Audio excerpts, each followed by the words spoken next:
and welcome to History's Leaders, the Best and the Worst. Today we're going to be interviewing none other than Louis XVI, who was the King of France during the time of the French Revolution.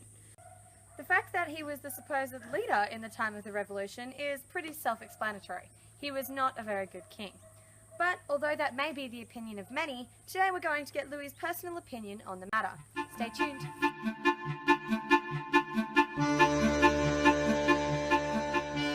Louis, you were born in August 1754 in the Palace of Versailles.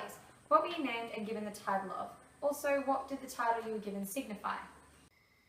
Yes, I was born on the 23rd of August, 1754. My full name is Louis Auguste de France, and I was given the title of Duc de Berry, which signifies my junior status in the French court.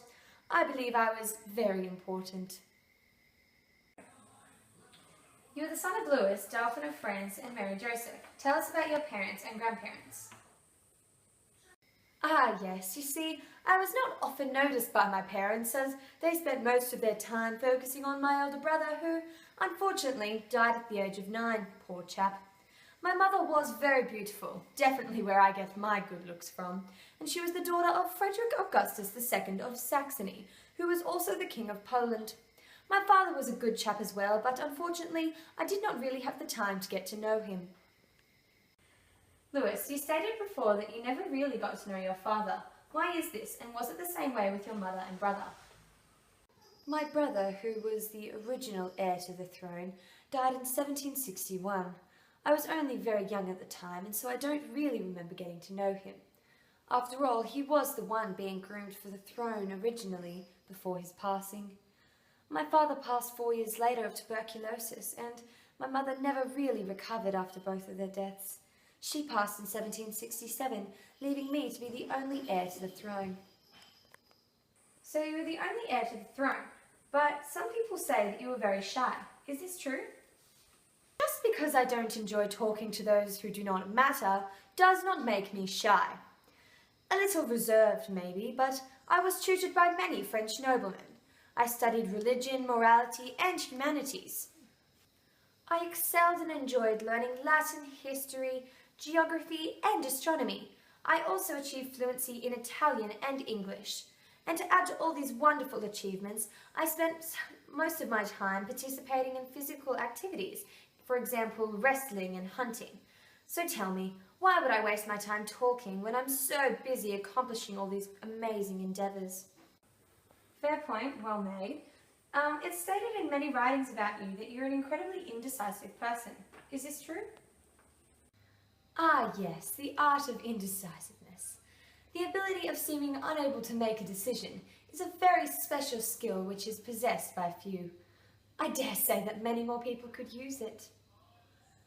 I admit to seeming indecisive, but I didn't say that there was no method behind what seems like madness. At age 15, you married Miss Marie Antoinette, but it was not well known that she was related to you. What was her relation to you before the marriage, and what was your marriage like? Miss Antoinette was my second cousin once removed, and of course the marriage was arranged. The first few years were quite boring and distant, to be blunt, and we didn't have our first child until 8 years after our marriage. The French people did seem to like my wife at first, but later came to loathe her as she seemed sympathetic of French enemies. And all but one of our children died in childhood. Poor chaps, it certainly did not help our marriage. So Louis, after the death of your grandfather, you were crowned the King of France. How did you feel about this? Well, obviously I was incredibly nervous, as anyone would be, and I was only 20 years old at the time, which did not send the message to people that I was a capable king. I was faced with enormous amounts of debt, which I had no idea what to do with or how to fix. How was it my fault that my own grandfather could let the entirety of France fall into debt when he knew I would be the one taking over from him? Many say that I lack strength of character, but how could I fix something that was not my fault?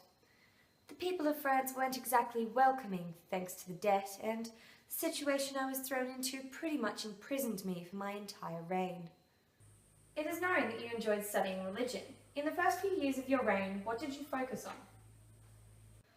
For the first few years of my ruling, I spent most of my time focusing on religious equality and also foreign policy.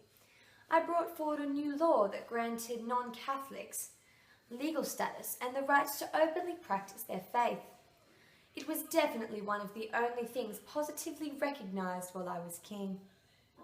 After the French Revolution started, how did you feel about the masses of people who continued to resist your rule, even after you'd called out to restore order? To be honest, I was lost. I had no idea how to react to the people who refused to listen to their king. I was given advice from many people, but unsure of who to listen to. And when the Third Estate declared itself to the National Assembly and set out to develop a constitution, I resisted and attempted to declare the assembly null and void.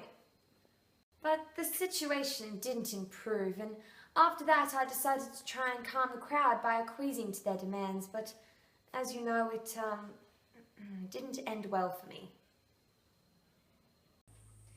Even though it seemed as if you had accepted the revolution, what were you actually planning?